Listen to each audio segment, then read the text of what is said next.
না, ছেড়ে ফেলে দিবেন। তার আরো একটি কথা, আজকে শুক্রবার পার হয়ে গেছে, এখনো শুক্রবার আছে? এখনো শুক্রবার নয়, মাগরিব পার হয়েছে মানে শুক্রবার চলে গেছে। তো শুক্রবারের দিন বেশি বেশি দরুদ পাঠ করতে হয়। কি করতে হয়? করেছিলেন?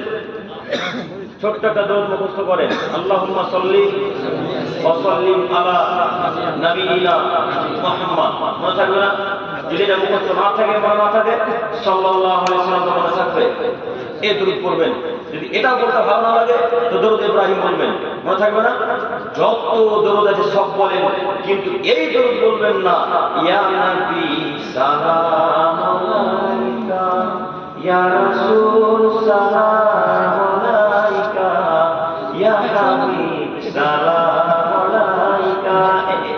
এটা মুহাম্মাদের দরুদ নয়। এরা 3 নাম্বার জর্দা করে, পান করে, গুটখা করে, বেদাতি হুজুরের বেদাত। এই দরুদ চলবে না। এই দরুদ যদি আদরের কোনো মুসলমান বাচ্চা ছেলে মেয়ে করে, তাহলে এরা জাহান্নামে যাবে। এই কথাই চূড়ান্ত, বেদাতি জান্নাতে যাবে না, বেদাতিরা জাহান্নামে যাবে। অতএব আমি এই বেদাতিদেরকে আবার চ্যালেঞ্জ করলাম, এমন কোন মায়ের বেটা বলতে পারে যে ইয়া নবী সালাম আলাইকা বলা যায় বা সুন্নাত? যদি কোনো মায়ের বেটা প্রমাণ করে দেয় ইয়া নবী সালাম আলাইকা বলা যায়, তাহলে সেদিন থেকে আমিও 5 ওয়াক্ত সালাতে, জোহরে, জুমাতে, আসরে বলবো ইয়া নবী সালাম আলাইকা, আর পরে পরে বলবো আসসালাতু ওয়াসসালামু আলাইকা ইয়া রাসূলুল্লাহ, আসসালাতু ওয়াসসালামু আলাইকা ইয়া হাবিবাল্লাহ, আসসালাতু ওয়াসসালামু আলাইকা ইয়া নূরা মিন নূরিল্লাহ। বুঝলেন? কোন মায়ের বেটা বেদাতি হোক না কেন, দেওবন্দি হোক, হানাফি হোক, যেই হোক না কেন, কোন মায়ের বেটা যদি প্রমাণ করে দিতে পারে, কালকে না আজকেই ফজর থেকে নবী সাল্লাল্লাহু আলাইহি ওয়াসাল্লাম বলবেন। আজকে এমন কোন মায়ের বেটা বলে না কেন যে বেদাত নয়, এমন কোন মায়ের বেটা বলে না কেন যে সুন্নাত, শুধু বলে করতে সামনে যে হাদিস বান্ধে পুজোরা দিতে পারি, তার বক্তব্য রাখবো ইসলামের মধ্যে ইনশাআল্লাহ।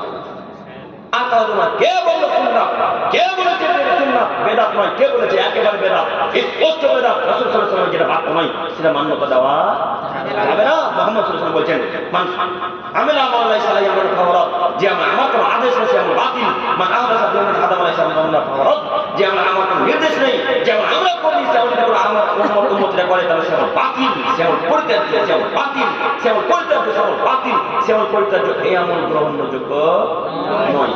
জাহান্নামে যাওয়ার জন্য এতটুকু যথেষ্ট, যেটা বেদাতি মানুষ। সম্মানিত মুরব্বী সাহেব, আপনার সাথে কোনো শত্রুতা নেই যে আপনাকে অপমান করতে এসে যে কথা মাথায় দিবেন না। আমি আপনাকে অন্তরস্থল থেকে ভালোবাসি, আমি আপনার ছেলের মতো, আপনি কথা বিশ্বাস করুন। বেদাতের ধারে কাছে যাবেন ইনশাআল্লাহ, ধারে কাছে।